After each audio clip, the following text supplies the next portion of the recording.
उपाध्यक्ष महोदय, वित्त मंत्री को देश की आर्थिक स्थिति और निर्धनता के संबंध में जितनी जानकारी प्राप्त होती है, उतनी किसी अन्य मंत्री को संभव नहीं होती।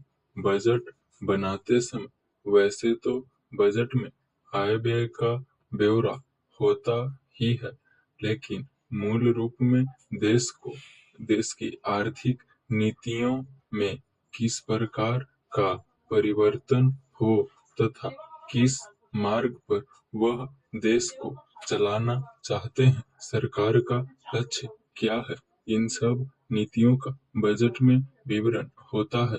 हमारे वित्त मंत्री चाहे जिस पद पर भी रहे हों, चाहे वे मुख्यमंत्री रहे हों या केंद्रीय सरकार में रहे हों, उन्होंने शानदार काम किया है। जिस समय उन्होंने बजट प्रस्तुत किया, उस समय देश को और विशेष रूप से गरीबों को उनसे बहुत सी आशाएं थी। देश में लगभग 6 लाख गांव हैं, उनमें जो बेरोजगारी है, गरीबी है, उसके संबंध में देश की जनता को उनसे बड़ी आशाएं थी और जनता देखना चाहती थी कि इस अवसर पर सरकारी नीतियों के द्वारा देश को वे क्या मार्गदर्शन देना चाहते हैं। इस दृष्टि से 3 महत्वपूर्ण बातें इस समय देश के सामने थी। देश का आर्थिक विकास तेजी से हो,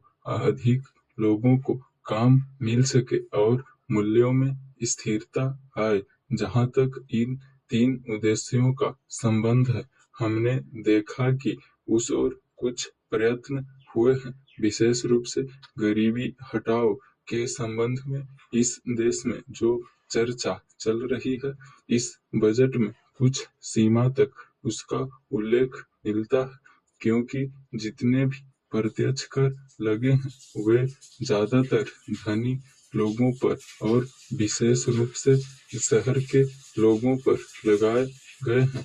इस तरह से जो एक प्रकार की आर्थिक असमानता हमारे देश में चल रही है, उसको दूर करने का प्रयत्न अवश्य किया गया है। लगभग 5 दशक पूर्व जब हमारा देश स्वतंत्र हुआ था, उस समय देश में जितने सरकारी कर्मचारी थे, वे ऐसा समझ बैठे थे कि अब तक देश में जिस तरह से अंग्रेजों का शासन चल रहा था, उस तरह से काम नहीं चलेगा, क्योंकि कांग्रेस के जो नए लोग आए थे, जो मंत्री बने थे, वे लोग धन के मामले में त्यागी आदमी हैं, धन से उनको मोह नहीं है। लेकिन बाद में उन्होंने देखा कि हमारे मंत्री लोग भी उसी तरह से शानदार जीवन पसंद करने लग गए, जिस तरह से अंग्रेज करते थे।